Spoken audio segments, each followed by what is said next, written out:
Iya, silakan duduk Bapak Ibu yang terkasih. Shalom. Apa kabarnya jemaat Purwokerto? Luar biasa. Karena nggak ada masalah? Banyak ya? Oh, jemaat di Purwokerto banyak masalah. Puji Tuhan, itu artinya saudara masih bilang kanan kirimu, banyak masalah masih hidup.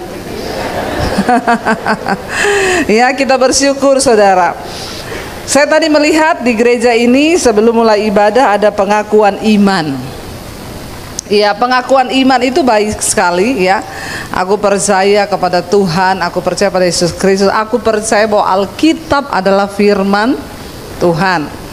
Saudara, di tengah-tengah ya hari-hari yang mendekati kedatangan Kristus ini, banyak sekali penyesatan-penyesatan akan bermunculan.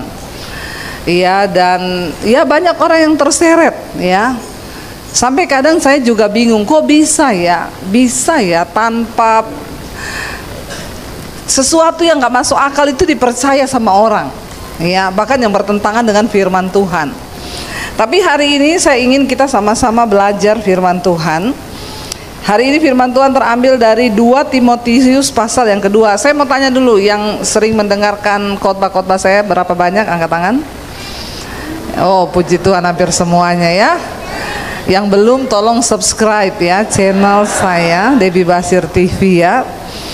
Saudara, ya saya datang berdua dengan suami saya. Jangan dilirik, ini suami saya. Dia yang paling ganteng malam ini ya, karena dia suami saya. Puji Tuhan, tadi kami naik kereta 4 jam ya. Saya kaget ya, sekarang kereta Indonesia bagus ya. Saya angkat di Instagram semua gini, ibu kayak di luar negeri ya. Saya bilang iya, kalian mainnya terlalu jauh, makanya tidak melihat ya bahwa Indonesia ini sekarang sudah hebat. Amin. Tepuk tangan dong buat Indonesia. Ya, mainnya ke Swiss, ke Alaska, Amerika, nggak pernah naik kereta ke Purwokerto. Ternyata bagus keretanya ya, tapi makannya tetap Indomie. Saudara ya, puji Tuhan ya, di tengah kesibukan ya, saya percayalah ya jemaat di sini rindu. Saya baru pulang dari Israel ya, hari Sabtu hari Jumat saya datang dari Israel.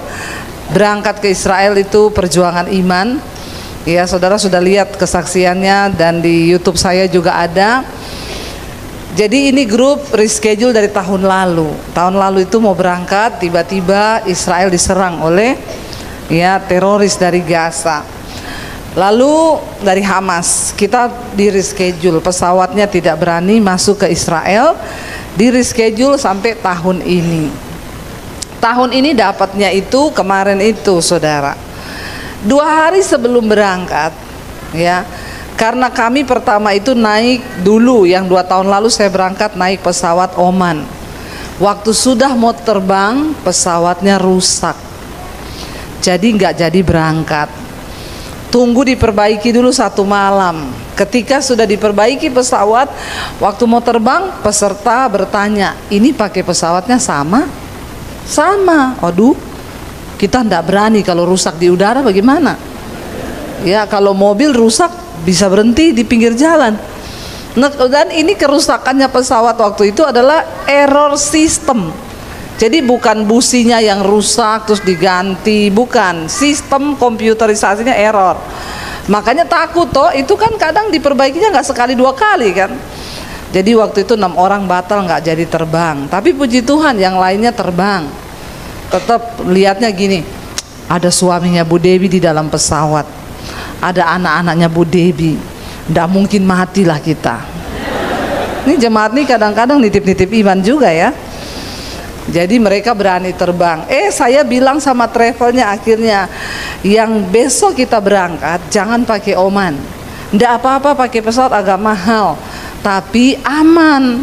Pilih saja Emirates, transitnya di Dubai. Ya enak kan? Dubai juga ya, begitu masuk bandara Dubai itu kan bukit pencobaan yang pertama. Begitu masuk di bandara sudah ada Dior di situ, LV di situ, wah sudah belanja saudara. Pikiran manusia itu mau cari aman dan nyaman. Akhirnya yang kali ini kita pakai Emirates. Waktu Israel tahun lalu tiba-tiba diserang. Emirat itu embargo, dia nggak mau masuk Tel Aviv. Jadi rute kami dirubah, harus masuk lewat Dubai, lewat Aman, nggak jadi masuk lewat Tel Aviv. Saya bilang puji Tuhan, ya lebih aman lagi karena nggak lewat Tel Aviv, lewat Aman, Jordania. Ternyata di Aman juga tidak aman. Makanya jangan suka cari, nah bertobat ya, bilang kanan kirimu jangan suka cari aman. Nanti malah ndak aman loh hidupmu. Tapi manusia itu memang suka cari aman. Akhirnya dipindah ke Dubai 2 hari sebelum berangkat. Ya, baca berita Israel diserang dengan 200 rudal dari Iran. Saya aduh kenapa begini ya? Saya bilang sama suami saya, lah kita reschedule ini. Ndak bisa karena pesawatnya masuk lewat Dubai. Kalau kemarin masuk lewat Tel Aviv bisa di reschedule. Waduh celaka dong kita ini berubah-ubah ya. Ya udah, saya bilang nggak bisa kak, cobalah di reschedule. Nggak bisa, saya tanya travelnya, coba kamu usaha reschedule. Nggak bisa bu, karena ini tetap berangkat kecuali bandaranya tutup. Ini kan bandara nggak tutup, kalau ibu nggak mau berangkat ya angus semuanya. Saya bilang lah terus bagaimana? Saya berdoa Tuhan batalkan Tuhan, batalkan, ini lagi perang ini, bagaimana saya berangkat ya? Pendeta sih pendeta ya. Lalu akhirnya sehari sebelum berangkat dapat kabar Dubai diterjang banjir, angin puting beliung, badai. Saya bilang puji Tuhan, pasti nggak jadi berangkat. Saya bilang sama travelnya, kamu cek loh, itu Dubai kan tempat pesawat Emirat punya bandara, dia pasti nggak bisa berangkat, itu pasti kacau di sana.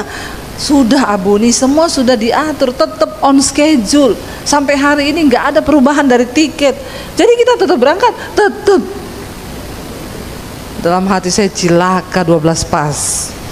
Saya bilang sama suami, begini aja. Kalau sebelum kita terbang saya dapat kabar bahwa Israel menyerang balik Iran, saya tidak mau berangkat. Suami saya bilang, tapi kalau peserta mau berangkat tuh Dewi. Aku wegah. Kalau Israel menyerang balik ini kan berarti tantangan perang. Saya baca berita pesawat Rusia sudah standby di Iran dengan rudal-rudalnya. Waduh bagaimana ini? Saya tunggu-tunggu kabar itu tidak datang juga. Sampai akhirnya kami di bandara sudah naik pesawat, tidak ada kabar. Ya udah akhirnya pesawat terbang. Waktu saya sudah duduk di pesawat, saya buka HP kan, pakai wifi dari pesawat, bisa tetap lihat HP. Teman kirim berita, ting masuk bu, Israel menyerang Iran siang ini barusan. Dia kirim lagi berita, ting, beberapa pesawat Emirat putar balik. Astaga Tuhan, saya bilang kenapa ini berita datang, saya sudah di atas pesawat kan, saya nggak bisa lompat. Saya bertanya sama Tuhan, kenapa Tuhan kasih berita begini? Saya di atas pesawat Tuhan. Kenapa tadi kalau baru mau masuk pintu pesawat saya dapat berita itu saya turun, bener-bener saya nggak mau berangkat. Tidak ada pilihan kan? Saya bertanya, kenapa Tuhan? Cuma satu Tuhan jawab, jangan suka cari, karena yang kau takutkan itu belum tentu terjadi. Ya udah saya cuma berdoa saja. Ya, terima kasih Tuhan, terima kasih. Lagi begitu dikirimi temen, ih kemarin ngeri banget ya itu Dubai punya angin puting beliung. Dikirimi masuk semua ke HP saya nonton. Waduh, ya pesawatnya tergenang di bandara, angin puting beliung. Dia bilang gini, nggak apa-apa bu, jangan-jangan nanti ibu mau landing ada angin puting beliung loh di bandara. Memang manusia itu suka hanya menakut-nakuti saudara ya. Saya sudah berpasrah, saya kembali, Tuhan hidup matiku di tangan Tuhan. Kalau hidupku ini masih berdampak, belum mati toh. Tapi kalau saya ini sudah tidak berdampak lagi ya, sudah selesai tugas saya. Ya udah Tuhan panggil. Makanya hidup itu harus yang ingin umur panjang berapa banyak? Hidup harus berdampak ya. Akhirnya sudah kami masuk, ternyata sampai di Dubai, benar saudara. Saya baru kali itu lihat Dubai jadi bandara seperti itu. Orang semua tidur di lantai. Biasanya Dubai kita masuk itu indah, toko-tokonya keren, tidak ada toko yang buka. penumpang tidur bergelimpangan di lantai. Saya baca berita 15.000 penumpang stuck di Dubai. Bayangkan di bandara 15.000 orang stuck. Saya baca berita dari Emirates itu mereka dikasih hotel di pinggir bandara semua sudah full. Saya berdoa, kita antri panjang mau ngambil boarding. Kami harus terbang lagi ke Jordan, belum keluar penerbangannya, belum keluar boardingnya. Antri saudara dari jam 2:30 sore sampai 11:30 malam. Bayangkan itu. Saya bilang sama peserta saya, jangan bersungut-sungut. Siapa suruh mau berangkat? Toh? Diem, tutup mulutnya, jamu, jaga mulut. Jaga mulut semua saudara. Sampai pesawat, sampai pegawainya Emirates pingsan di depan mata kami. Lagi ngetik-ngetik itu udah pingsan. Saya bilang, dia aja udah pingsan, masa kamu marah-marah? Diam semuanya. Grup yang di sebelah saya satu pesawat sama kami dari Jakarta, orang Indonesia. Bu, ibu punya dapat boarding? Dapat, puji Tuhan lagi antri boarding. Beberapa sudah keluar. Ibu berangkat kapan? Besok pagi jam 7 kami terbang ke Aman. Kami 17 orang bu, disuruh nginap di Dubai 6 hari. Tidak ada penerbangan. Padahal kami punya travel tour ini mau ke Loders itu juga cuma 6 hari. Lah kalau kita suruh nginap 6 hari di Dubai, ya bakbo tuh. Berarti kan di sana angus semua, hotel-hotel yang sudah di booking semua kan udah dibayar. Udah jadi bagaimana? Ya udah kita tunggu di sini. Waktu kami pulang dari Israel, ketemu mereka satu pesawat pulang. Saya tanya, jadi kemarin jadi ke sana boro-boro bu, koper kita 20 hilang bagasi.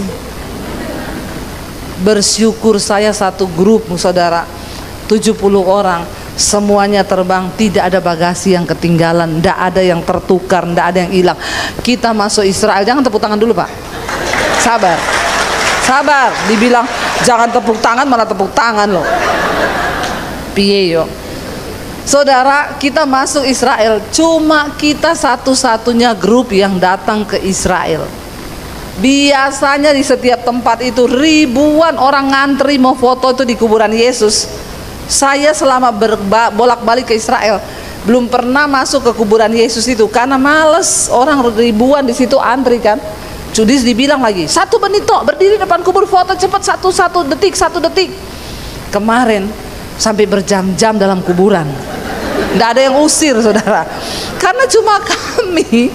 Jadi kita tuh datang masih ditutup itu garden tomb. Telepon dulu guide-nya, kita sudah di depan, boleh bukain pintu baru datang orangnya. Ting ting ting ting, bukain pintu khusus buat grup kita karena memang nggak ada grup.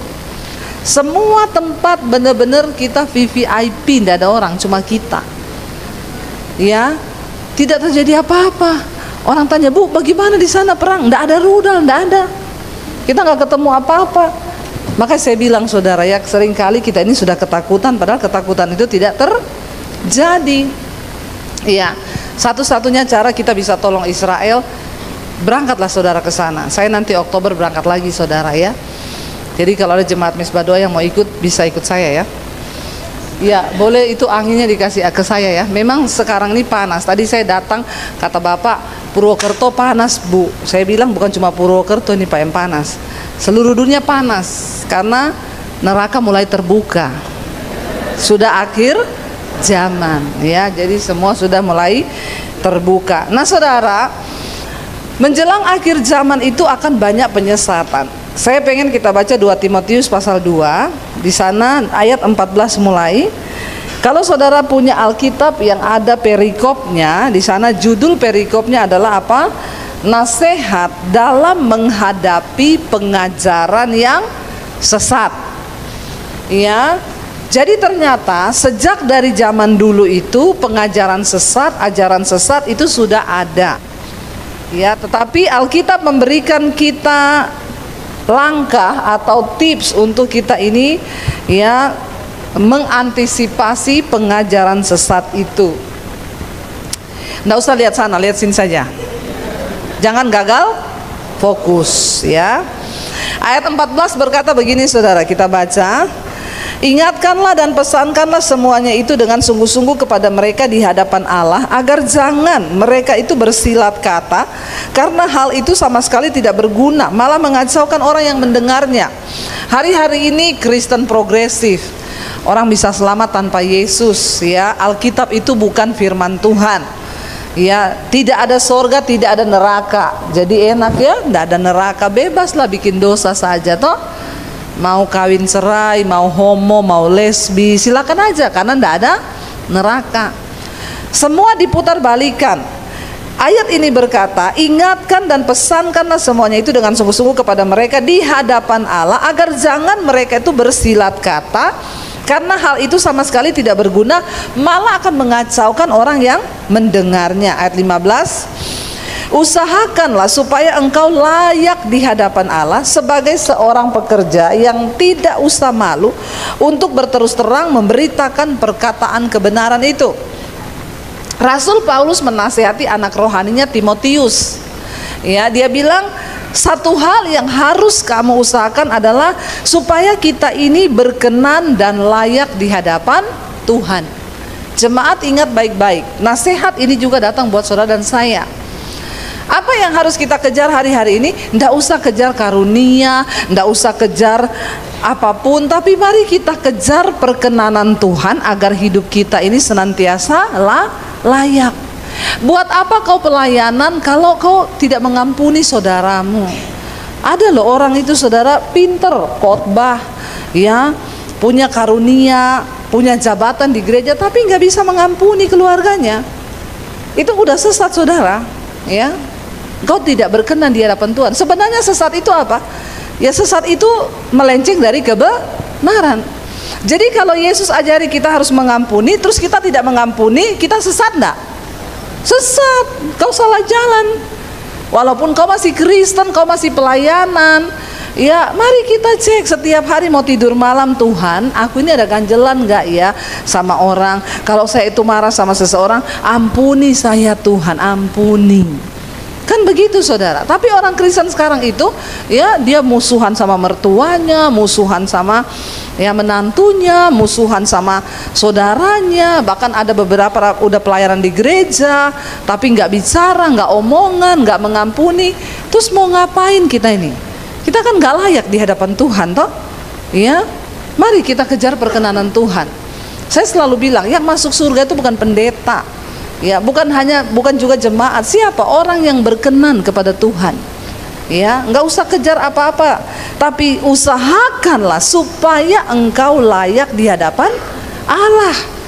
Pastikan, saudara, kita ini layak di hadapan Tuhan. Hati kita bersih, hidup kita kudus, tidak ada sesuatu yang menjadi batu sandungan. Lalu ayat 16 dikatakan di sana apa?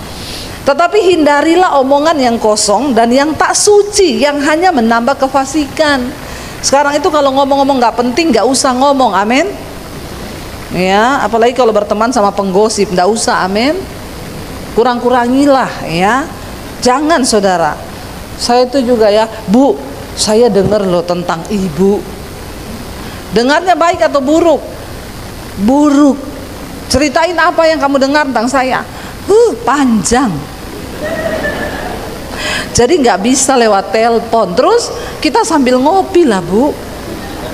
Saya bilang, hello, saya menyediakan waktu buat kamu buat ngopi, terus nanti untuk mendengarkan perkataan buruk orang tentang saya. Hello, please deh. Jangan buka celah buat iblis. Ya, jangan tertarik. Tapi ada orang begitu tertarik loh.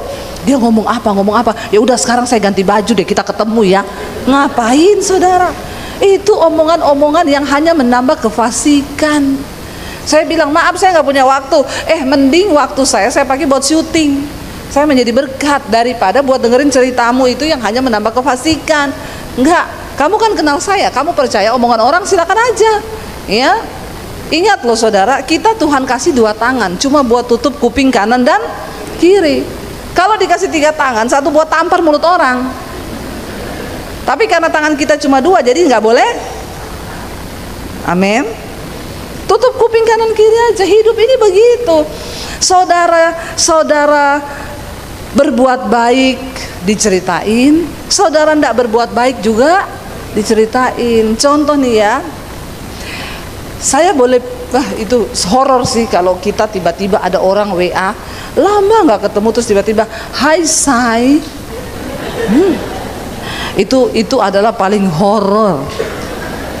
Masih ingat aku ndak? Aduh, apalagi itu ya. Keluarga jauh.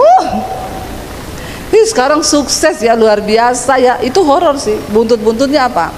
Biar tali silaturahmi tetap terjaga. Pinjem? Kalau pinjam 100 enak, 10 juta boleh enggak? Horor itu, horor. Saudara jawab tidak. Saudara diceritain enggak? Diceritain. Pelit, padahal udah kaya. Dipinjemin 10 juta aja enggak boleh. Padahal udah kaya loh. Itu gini. Dia bawa mulutnya. Saudara kasih, diceritain enggak? Tetap. Harusnya dia bisa kasih lebih sama saya. Itu orang, ya toh? Saya sudah mengalami itu. Banyak sudah yang begitu, banyak pengalaman. Saya curhat sekalian.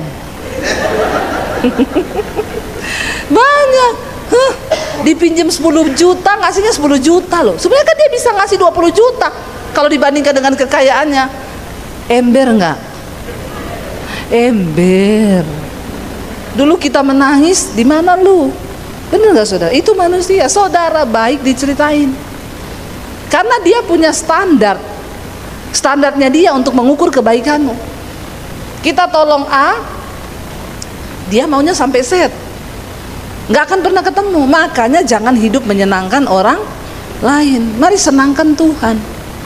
Ya, kalau kita mau tolong ya tolong aja, nggak usah harap ganti. Diceritain ya udah, biar jadi pengalaman. Ini hidup loh saudara.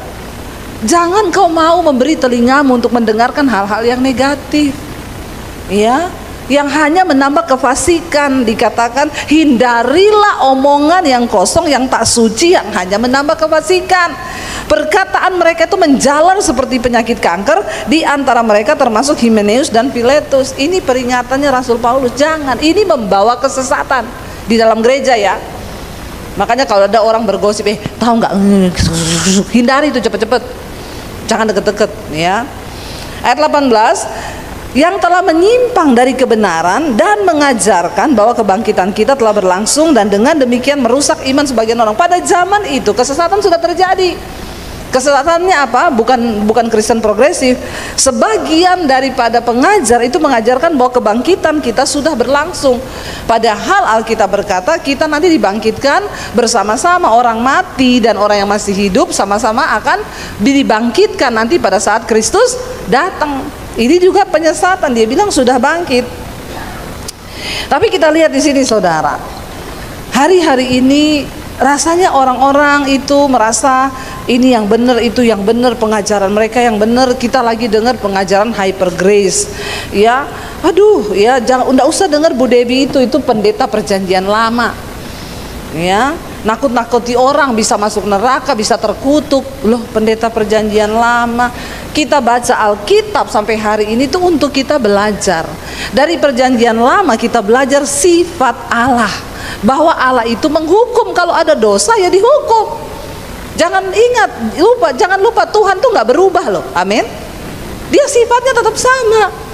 Walaupun kita hidup dalam perjanjian baru, memang dosa kita ditebus, tapi yang namanya konsekuensi dan akibat dosa itu tetap ada. Ya, jangan dengar tuh Debbie Basir perjanjian lama itu pendeta hukum Taurat. Yesus sudah mati bagi dosa kita, yang masa lalu, masa sekarang, dan masa yang akan datang. Enak banget ya. Terus kita berdosa, kan Tuhan sudah mati buat dosa kita di masa yang akan datang.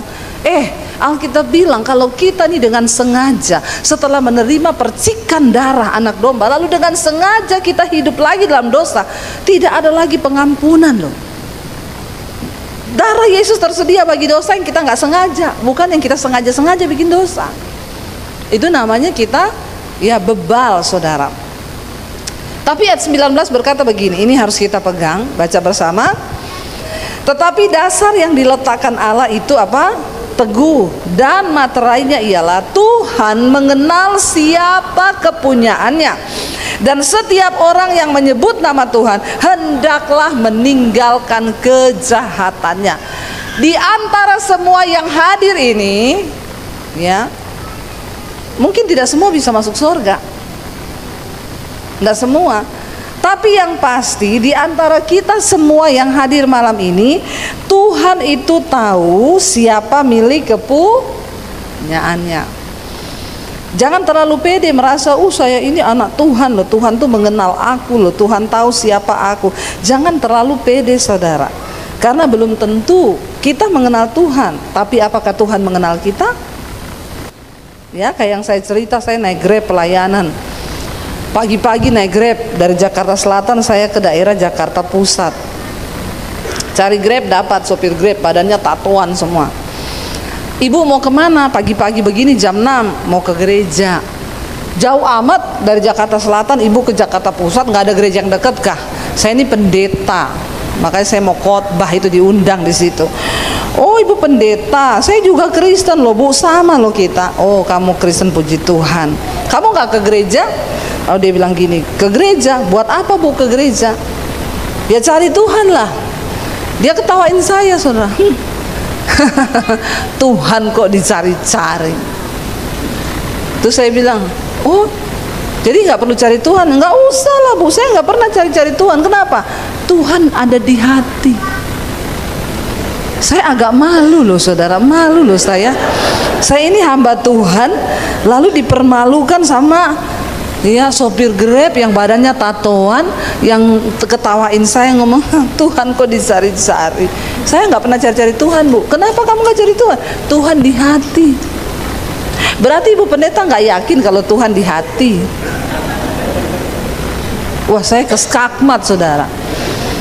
Dia bilang, saya ya bu, biarpun saya mabok, saya ini kan kalau malam minggu itu tak kayak tadi malam, saya tuh mabok bu. Tapi saya bu, walaupun mabok, saya nyanyi lagu rohani loh. Keren ya, keren loh. Mabok nyanyi lagu rohani saudara ya, keren loh itu. Ya, ngeri loh, ngeri loh. Ya, saya bilang, wih luar biasa ya. Iya, saya ini biar mabok ingat Tuhan. Saya bilang, jangan-jangan kamu ingat Tuhannya itu cuma kalau sadar nggak pernah ingat Tuhan. Lalu saya pikir, Tuhan, masa saya kalah sama omongannya dia ini? Saya tahu orang ini tidak benar, tapi kok dia skakmat saya begitu. Akhirnya saya bilang sama dia, yo kalau kita nggak perlu cari Tuhan, kenapa Alkitab menulis ya, carilah Tuhan selama ia dekat, carilah Tuhan selama ia berkenan untuk ditemui, berserulah kepadanya selama ia dekat. Saya bilang sama dia, iya tapi ibu ngapain cari Tuhan? Tuhan tuh di hati. Lalu saya tanya dia, oke mas, kalau kamu bilang Tuhan di hatimu, kamu pede banget. Pertanyaan saya berikutnya, apakah kamu ada di hati Tuhan? Karena Alkitab berkata, banyak orang berkata mengenal Tuhan, tapi dia tidak dikenal Tuhan. Makanya Yesus berkata, pada di hari-hari terakhir akan banyak orang datang di hadapannya dan berkata, Tuhan, aku melakukan mujizat demi namamu, aku usir setan demi namamu, aku bernubuat demi namamu. Tapi Tuhan bilang, enyahlah engkau daripadaku, aku tidak pernah mengenal engkau, pembuat dosa dan kejahatan. Saya bilang, saya takut mas ini cuma ngaku-ngaku mengenal Tuhan, tapi kau tidak dikenal Tuhan. Kau mengaku Tuhan ada di hatimu, tapi kau tidak ada di hatinya Tuhan. Lalu dia diam, dia bilang, itu dia bu yang saya takuti juga. Ya, masa pendeta kalah ya pak ya? Saudara, ya jangan sampai kita ini menyesal.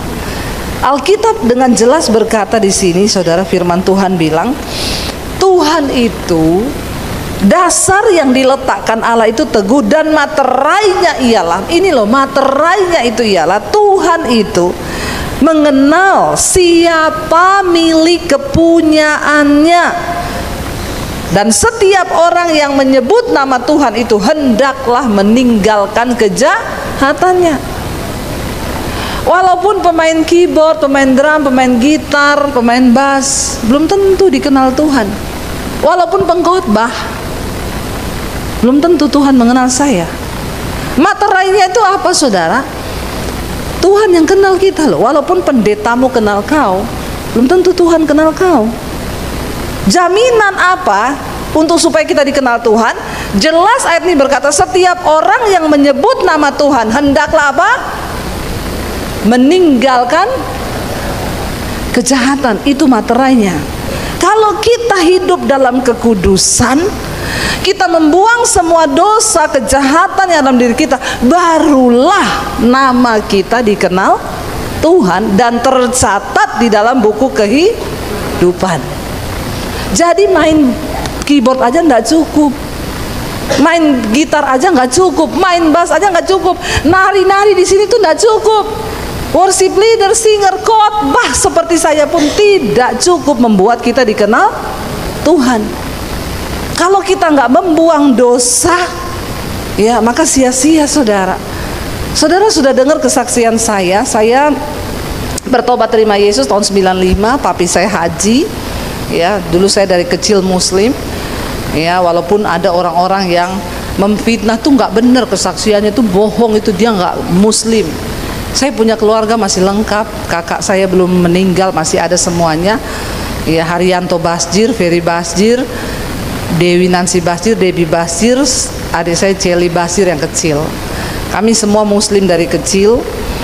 Saya terima Yesus tahun 95, saudara. Waktu saya terima Yesus itu, saya tadinya mau bunuh diri. Saya merasa hidup saya hancur, saya banyak dosa. Tapi akhirnya Tuhan selamatkan saya, karena saya berseru kepada Tuhan. Saya heran, ketika saya mau bunuh diri, ada sebuah pertanyaan di dalam hati saya, siapa Tuhan itu?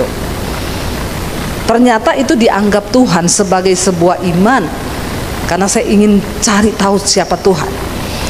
Siapa Tuhan itu, saya bilang. Saya nggak puas hanya dengan beragama, karena agama tidak menyelamatkan orang, termasuk agama Kristen. Walaupun engkau beragama Kristen, nanti ini lagi khotbah saya dipelintir. Memang zaman sosial media sekarang ya, nanti dipelintir lagi, agama Kristen tidak menyelamatkan. Tuh kan Debbie Basir ngomong, dia nggak putar penjelasannya di belakang, nanti diputar balik semua. Itu sekarang itu banyak, saudara, orang-orang memutar balik fakta. Ya, makanya Yesus berkata, bukan orang yang berseru padaku Tuhan, Tuhan yang akan masuk dalam kerajaan sorga. Siapa orang yang berseru kepada Yesus Tuhan? Itu agama apa? Cuma agama Kristen yang menyebut Yesus itu Tuhan, yang lain enggak. Berarti ayat itu ditujukan buat pengikut Kristus. Ya, ketika saya mengenal Tuhan, ketika saya belum mengenal Tuhan, saya ada satu di hati saya pertanyaan, siapa Tuhan itu yang menciptakan saya? Kenapa diciptakan saya cuma untuk berdosa, lalu ketika saya jatuh dalam dosa saya mau bunuh diri? Saya tahu kalau saya bunuh diri saya pasti masuk neraka. Ya, di mana Tuhan itu? Kalau saya masuk neraka terus dia puas gitu? Lalu pertanyaan itu terus di dalam benak saya, saudara. Sampai satu malam, ya saya sudah tulis surat buat orang tua saya. Saya minta maaf kalau saya mengambil keputusan untuk bunuh diri, karena ada begitu banyak hal yang terjadi dalam diri saya yang mami papi tidak tahu. Saya ini dipukuli dari kecil, saudara. Papi saya galak sekali. Salah sedikit dihajar pakai ikat pinggang yang ada besi itu. Dari kecil, biru-biru badan saya, rambut saya dijambak, mau digundul itu berkali-kali. Tapi mami saya bilang maklum saja, karena papi itu banyak pegangan, ya, ilmu hitam. Terutama ketika papi saya belajar ilmu kebal, itu yang bikin dia tiap hari marah. Makanya tiap hari yang marah-marah di sini itu pasti ada ilmu kebal itu. Ya, bapak-bapak, ada yang marah-marah tiap hari? Enggak ya, orang-orang Purwokerto itu halus ya, lembut toh, ya enggak? Ya, ibu-ibu suaminya semua halus ya, atau makhluk halus ya? Beda tipis. Tapi kayaknya lembut-lembut lah orang Purwokerto itu, mirip-mirip orang Solo. Ya Pak ya, suami saya ini kan Solo Pak, halus, kalau marah permisi. Iya, dia kalau mau marah, aku boleh marah nggak saya? Ya, saya bilang marah-marah aja, nggak usah permisi, marah gitu loh. Ngapain nanya ya, orang Solo begitu. biar kakinya diinjak. Permisi, kaki bapak di atas kaki saya. Ya, saudara, papi saya tuh tiap hari marah, ya. Dan saya baru tahu ketika mami saya bilang begitu. Saya disuruh mengerti. Ya, seringkali orang tua tuh berharap anak mengerti orang tua. Padahal orang tua juga nggak ngerti, anak itu juga banyak masalah loh. Ada banyak rahasia dalam hati anak yang kadang kita tuh nggak tahu. Lalu ketika waktu itu saya ternyata menyimpan kepahitan demi kepahitan, dipukulin itu saya simpan, lalu memberontaklah saya. Saya hidup ya dengan kemauan saya sendiri. Saya pikir saya bebas melakukan apa aja itu semau-maunya saya. Sampai singkat cerita saya jatuh terlalu dalam dan saya pengen mati, bunuh diri. Ya, di saat itulah ada setitik iman sebiji sesawi yang Tuhan bilang. Ya, kalau kau punya iman sebiji sesawi saja, kau bisa pindahkan gunung. Bukan berarti saudara besok pergi ke Bromo, terus saudara tengking itu Bromo. Ayat firman Tuhan berkata, hai Bromo, pindah, aku punya iman sebiji sesawi. Ya, ditangkap orang kau dimasukin rumah sakit jiwa. Bukan begitu. Artinya tuh iman sebiji sesawi itu apa? Saya hanya bertanya loh, Tuhan itu ada enggak? Kalau memang Tuhan itu ada, saya pengen tahu dan pengen kenal siapa dia. Dan itu diperhitungkan sebagai sebuah kebenaran. Artinya pindahkan gunung itu apa? Saya dulu ini udah mau mati, bunuh diri. Tapi karena ada iman, Tuhan perhitungkan itu, iman yang kecil itu menghasilkan dulu gunung masalah yang saya hadapi. Tapi hari ini seorang Debbie Basir bisa berdiri menyampaikan kebenaran. Itu hasil dari iman yang sebiji sesawi itu, yang dulu harusnya saya mati, tapi sekarang Tuhan memuliakan. Katakan itu, saudara. Artinya jangan putus asa. Akhirnya saya bertanya siapa Tuhan, dan Tuhan melihat itu sebagai sebuah kebenaran. Singkat cerita, ketika saya menangis habis tulis surat buat orang tua saya bertanya, siapa kau Tuhan? Sebelum aku mati, tunjukkan dirimu kepada saya. Ya, orang kalau mau bunuh diri minta ketemu Tuhan pasti nggak jadi bunuh diri, karena sudah ketemu.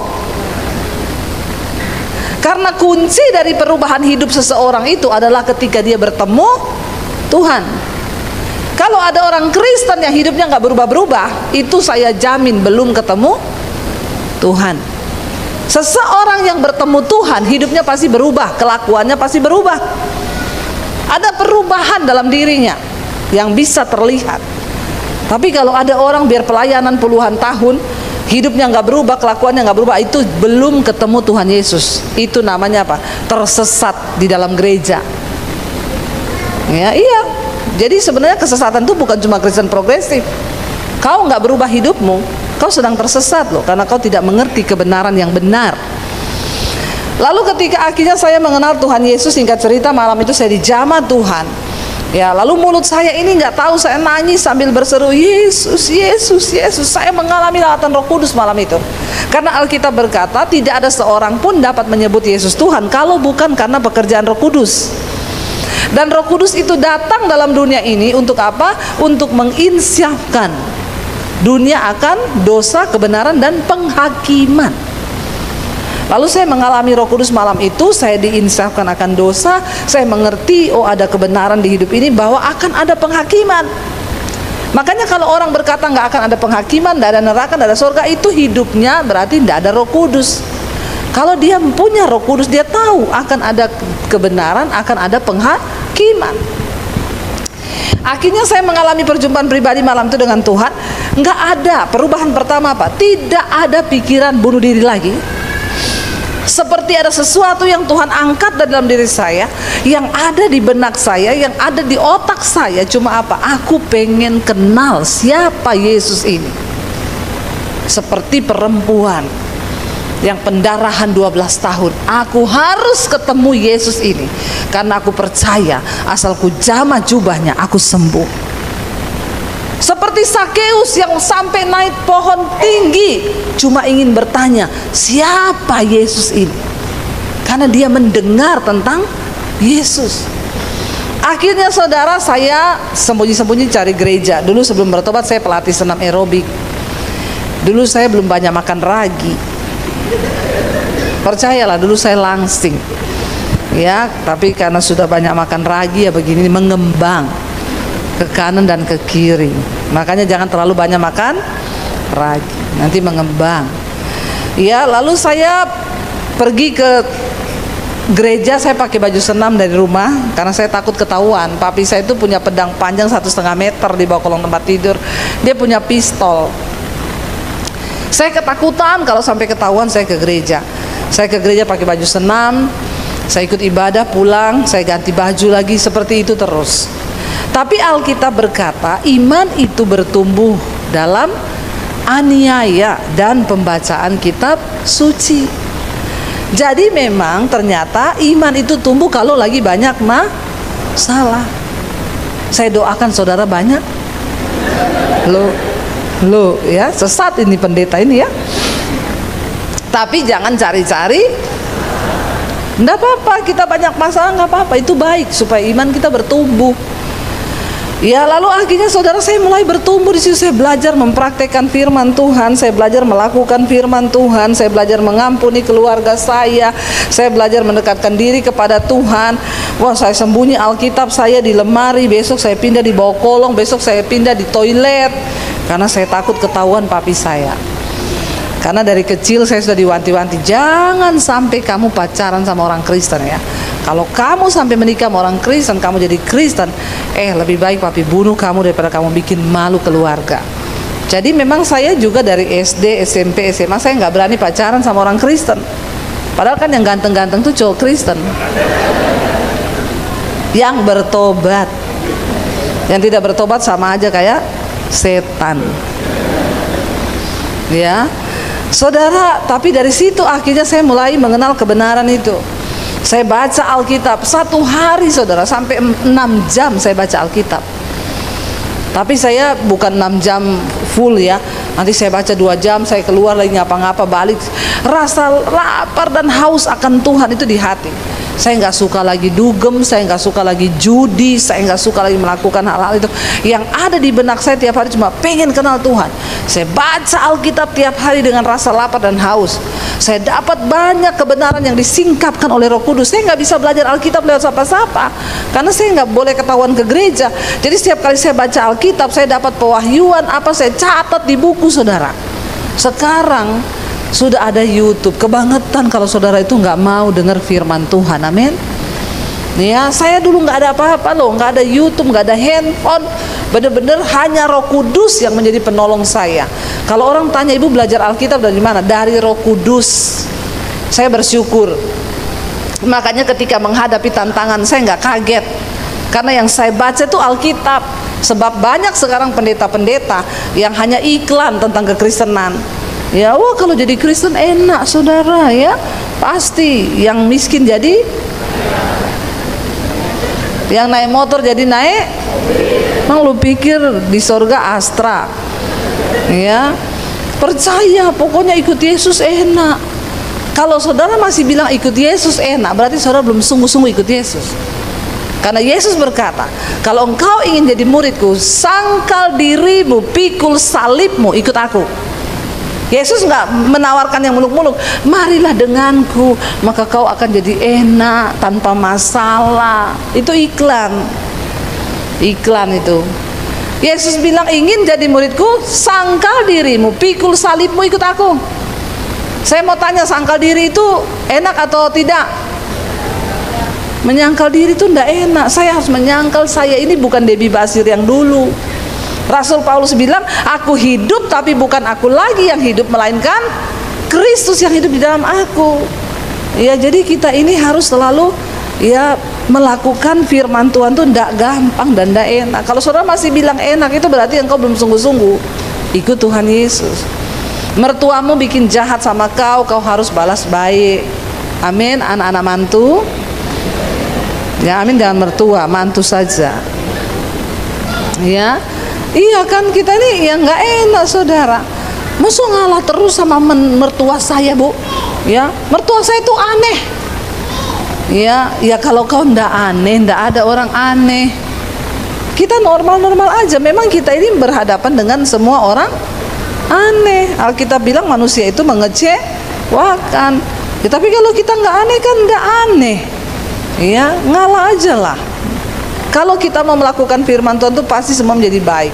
Makanya ketika saya jadi Kristen, papi saya tahu kan, saya tuh tiap hari baca Alkitab, hidup saya berubah. Tiba-tiba saya nggak suka dugem, saya yang dulu paling malas saya jadi paling rajin.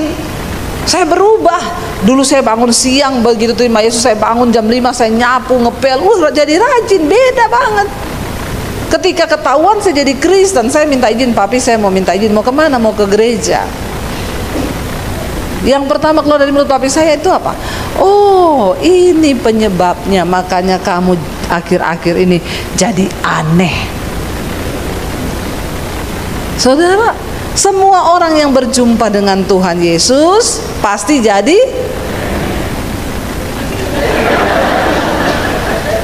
jangan tertawa, lihat kanan kirimu, bilang, sudah aneh belum kau? Hah? Sudah aneh belum? Ya, kalau belum aneh berarti belum ketemu Yesus. Kenapa aneh? Dulu pemarah, begitu ketemu Yesus jadi peramah. Aneh enggak?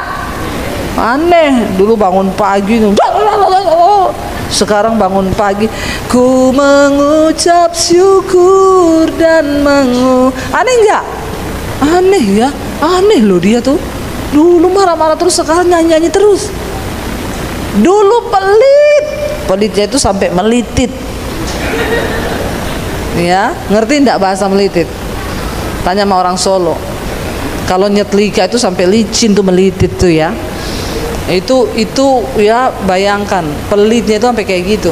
Setelah ketemu Tuhan Yesus nggak pelit lagi, rajin menabur, memberkati. Aneh enggak? Aneh? Saudara sudah aneh belum? Atau masih pelit? Hello? Alkitab bilang yang masuk neraka itu bukan hanya homo, lesbi, banci, pemburit, bukan orang berzina aja, orang kikir tidak mendapat bagian dalam kerajaan sorga. Bilang kanan kirimu, jangan pelit kau, masuk neraka loh. Amin. Orang kikir tidak masuk sorga loh. Ada ayatnya, jangan main-main loh. Ya, saya ini sudah semua saya itu dulu. Tapi begitu ketemu Tuhan Yesus, dengar orang cerita susah sedikit, susah ya kamu, aku pengen bantu ya, bantu. Dan kalau engkau memberi, engkau pasti akan diberkati Tuhan. Ya, lihat orang yang berkesusahan, keluargamu yang bisa kau tolong. Ada ponakanmu yang nggak sekolah, engkau tolong. Ya, Tuhan berkati saudara. Karena hidup ini bukan hanya tentang kita kan. Dulu apalagi malas, setelah ketemu Yesus jadi rajin. Ya, ada buah gitu. Maka papi saya bilang, oh ini tuh penyebabnya, makanya kamu jadi aneh. Dulu suka dugem keluar malam, sekarang nggak lagi, di rumah terus. Aneh. Bapak-bapak dulu sukanya keluyuran. Ya, setelah ketemu Tuhan Yesus di rumah terus sama istri, bersukacita, doa bareng. Tuh istri-istri itu semua pada mengeluh sama saya. Bu, kenapa ya ngajak suami-suami doa itu susah sekali. Tapi di sini tidak ada. Semua suami di Purwokerto ini suka berdoa. Insya Allah. Ya, enggak lah ya saudara. Kalau kita ini punya Tuhan Yesus, keluarga kita berbahagia. Saya mengalami perubahan hidup. Ya. Apa yang dulu merupakan keuntungan bagiku, kata Rasul Paulus, sekarang aku anggap rugi karena pengenalan akan Kristus Yesus Tuhan itu lebih mulia dari segala-galanya. Malah apa yang dulu merupakan keuntungan sekarang aku anggap sampah.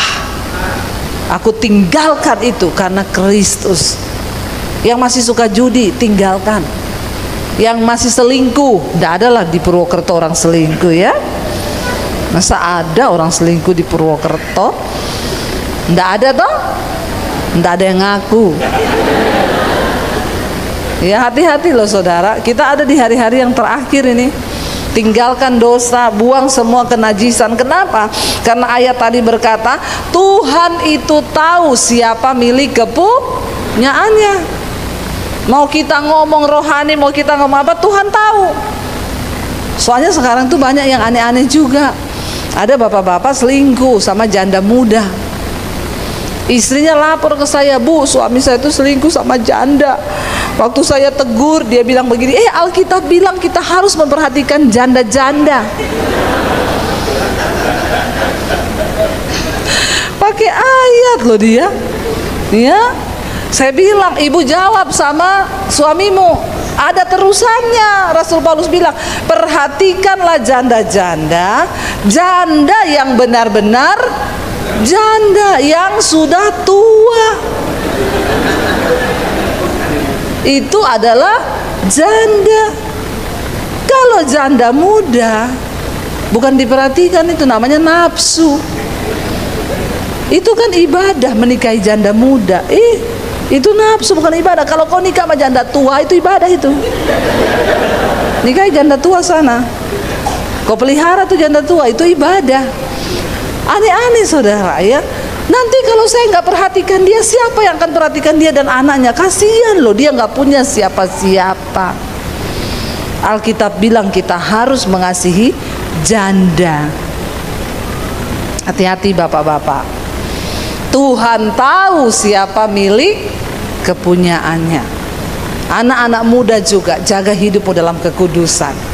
Makanya suami istri harus kuat dalam Tuhan, harus berdoa bersama, harus mesra terus walaupun sudah tua, ya, amin. Jangan sampai kita kehilangan kasih Kristus. Setiap hari pelukan 5 menit. Gak bisa 5 menit Bu, kelamaan, 1 menit. Ini kok ketawa kayaknya ini hal yang mustahil ya. Saya ditertawain. Saya dengan suami sering itu saudara, ya, saling berpelukan, saling mendoakan. Terima kasih Tuhan buat suami yang luar biasa. Terima kasih buat istri yang luar biasa. Siapa yang bisa mengharmoniskan rumah tangga kita? Ya kita sendiri toh. Karena ada Kristus dalam diri. Dulu saya sama suami saya ribut terus. Ribut pertama kali menikah. Kita ini ketemu di gereja. Saya pikir ketemu di gereja pasti kalau berantem dia hamba Tuhan, saya hamba Tuhan toh. Wah, ini kalau berantem pasti haleluya kau. Puji Tuhan memang. Ya, bayangan saya itu. Nanti kalau sudah marah besar, wah, bahasa roh keluar toh. Nikah sama hamba Tuhan ini. Pasti itu begitu. Ternyata kita ini ketemunya di gereja loh. Ya, kurang kudus apa coba? Jadi kalau ditanya Ibu Debbie dulu ketemu sama suami di mana? Di gereja. Ya, beda kan ditanya ketemunya di mana dulu? Di terminal. Ini kok kayak mau cari preman ya? Kita ketemu di gereja, kurang apa? Dia hamba Tuhan, saya hamba Tuhan. Ketika hidup bersama, makanya benar Yesus bilang, tidak gampang. Dia bukan lagi dua, melainkan dalam proses menjadi satu ini tuh artinya apa saudara? Satu hati, satu prinsip, satu iman, satu perasaan, sama seperti perasaan Kristus toh. Tidak ada hal lain yang bisa menyatukan kita selain firman Tuhan. Ya, saya itu sama suami saya cocok nggak? Nggak cocok saya. Tidak akan pernah cocok, namanya manusia itu nggak mungkin cocok. Makanya saya kalau ketemu orang, kamu kok nggak nikah-nikah? Saya belum ketemu yang cocok Bu. Selamat sampai kau mati, kau tidak akan ketemu yang cocok. Emang ada manusia yang cocok di dunia ini? Yang penting nomor satu seiman dulu. Saya bilang, kita pertama ketemu saudara, bersatu dalam sebuah rumah tangga. Baru kan di situ tidur bersama, makan bersama, ya. Aduh, kita punya masalah pertama itu kan orang Solo ketemu Sulawesi. Dia Solo, saya Solo. Tapi dia Solo, Jawa Tengah, saya Sulawesi. Solo ada wesinya. Jadi itu sudah luar biasa. Ya. Manggil pertama kali aja saya panggil suami saya itu Jo, artinya bojo. Jadi nggak boleh ada yang panggil suami saya Jo, cuma saya yang boleh. Ya, saya panggil dia Jo, mangan iki lo. Dia datang, Bo yo ojo nesu toh. Saya bilang aku ini nggak nesu, aku tuh panggil kamu makan. Lah iya tapi nadamu ku ora usah dhuwur ngono ki lho. Iso ndak kowe ngomong agak halus. Lah ngomong halus ini, saya sudah ngomong halus ini. Malah marah. Itu nadamu tuh nada wong nesu. Aku ini ndak nesu loh. Lah itu nesu tuh ora. Malah jadi nesu, saudara. Wes tenan no. Tenang. Tiap hari persoalannya itu. Selalu setiap hari kowe isora ngomongi belajar ngomong Jawa. Saya bilang aku ini dilahirkan di Sulawesi ya. Puluhan tahun saya lahir di Sulawesi. Memang orang Sulawesi itu kalau ngomong nadanya tinggi. Dia bilang makanya belajar belakangnya diturunin nada nih. Itu nadanya orang Jawa. Kalau ngomong belakang turun. Nah kita Sulawesi ngomong enggak belakang. Stres enggak saudara? Stres saya. Tapi saya mau belajar. Ya, Jo, ayo mangan. Aneh toh? Ya. Piye kowe? Melu? Oh. Aneh saudara, tapi ya saya mau belajar gitu loh. Cuma itu terus jadi persoalan, jadi masalah. Saya ngomong, ya saya juga capek ya ngomong bye-bye dibilang marah. Saya sampai ngomong, kamu pikir saya ini sakit jiwa? Nggak ada apa-apa marah. Manggil kamu makan marah. Memang nadaku itu begitu. Saya juga akhirnya ngomong dia, coba kamu ngomong Sulawesi, bisa enggak? Saya tuntut kamu ngomong belakangnya tinggi yo. Nggak bisa saudara, nggak bisa. Nggak bisa ngomong tinggi, belakangnya itu suruh tinggi, nggak bisa. Saya bilang seperti halnya kamu sulit ngomong Sulawesi, demikianlah saya sulit. Apa itu? Ngomong Jawa saudara. Tapi ya rumah tangga untuk beradaptasi kami itu sulit banget. Ya dari segi makanan, orang Solo itu maunya manis semua. Ya, masa ayam kecap masih dikasih gula. Coba kurang apa itu kecap manisnya saudara. Masih dikasih gula loh. Ya, orang Sulawesi ndak ada masa pakai gula, asin pedes semuanya. Orang Solo manis ndak pedes. Jadi saya pertama kali menikah stres saya. Stres bener, saya pikir aduh Tuhan kayak begini nih rasanya menikah. Iya. Ini suara apa? Hujan? Saudara, bener ini saya bersaksi di sini ya. Aduh, kita belum lagi persoalan yang lain. Ini dalam hal begini aja kita. Saya masak selalu dua macam. Saya masak ayam rica buat saya sendiri, ricanya sekilo. Nggak pakai kecap, nggak pakai gula. Saya masak buat dia ayam kecap. Saya kasih kecap 1 botol, ya, gula berapa sendok. Ya, lalu kita makan satu meja, tapi saya makan ayam rica. Ini ada yang cari masalah ini. Ya, dia makan ayam kecap. Lalu saudara, dari situ saya pikir-pikir kalau kayak begini lama-lama saya stres ya. Coba deh saya kombinasi aja ya. Saya masak ayam kecap, tak kasih cabai sekilo. Ya, tapi enggak apa-apa. Dari situ kita baru pelan-pelan. Sekarang suami saya kalau makan nggak cari kecap, malah saya yang cari kecap. Dia cari cabai. Coba ketukar toh, berarti kita sudah menyatu toh. Prinsip saya tuh begini saudara. Saya bilang sama suami, kita nggak akan pernah bisa cocok kalau kita ini tidak tunduk kepada firman. Jadi sekarang begini aja. Sampai hari ini saya tidak cocok dengan suami saya. Demikian dia juga nggak cocok. Setiap hari ada hal yang bisa bikin kita ribut.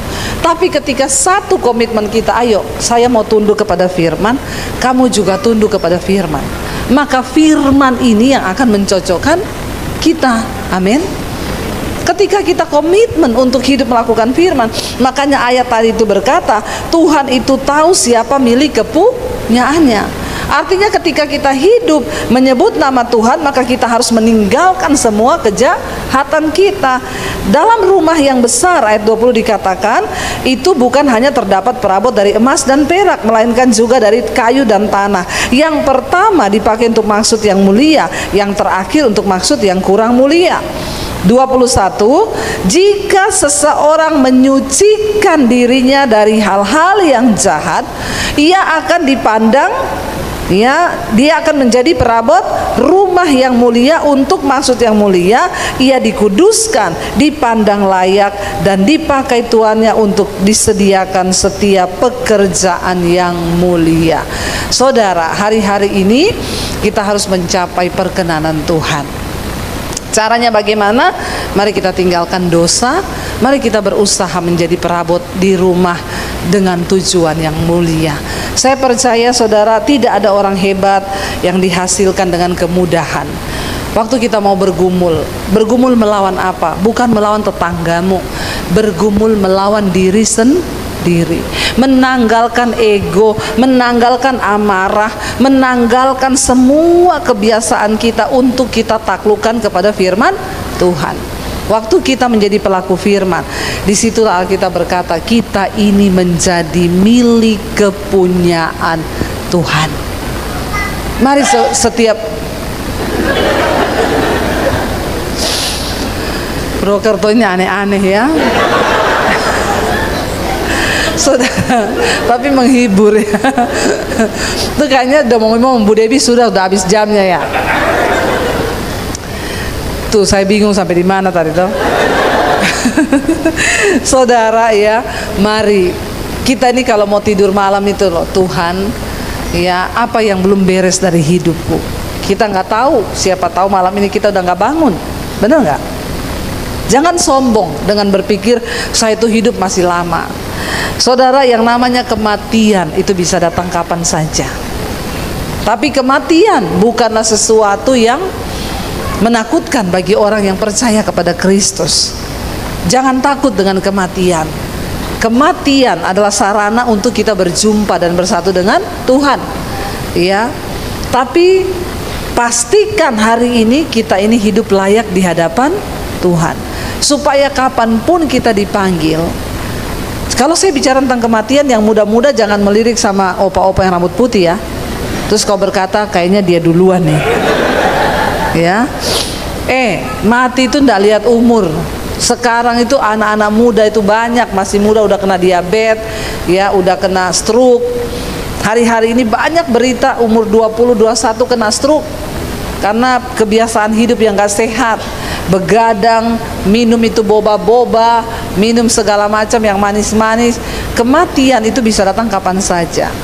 Kalau saya bicara tentang kematian, jangan melirik sama yang tua.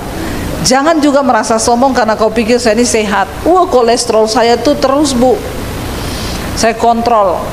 Darah saya juga normal. Saudara, sehat itu, sakit itu bukan syarat mati loh. Karena banyak orang sehat juga mati. Sebaliknya umur juga bukan syarat untuk mati. Yang muda mati juga banyak. Hari ini gak penting kita mau dipanggil tua atau muda, dipanggil Tuhan. Yang terpenting adalah hidup kita ini layak di hadapan Tuhan. Karena itu malam ini, mari, di luar sana penyesatan banyak, tapi kalau kita berpegang pada prinsip kebenaran firman Tuhan, yang artinya apa?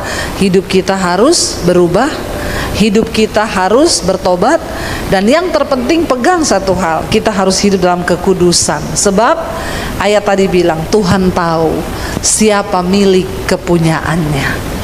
Tidak usah bertopeng rohani, pakai baju putih, berdiri di gereja, mau main musik, mau nyanyi, mau khotbah. Kalau hidupmu tidak layak di hadapan Tuhan, maka engkau tidak akan dikenal Tuhan. Tapi hari ini kita semua mau berkomitmen, Tuhan, aku mau menjadi pelaku firman Tuhan.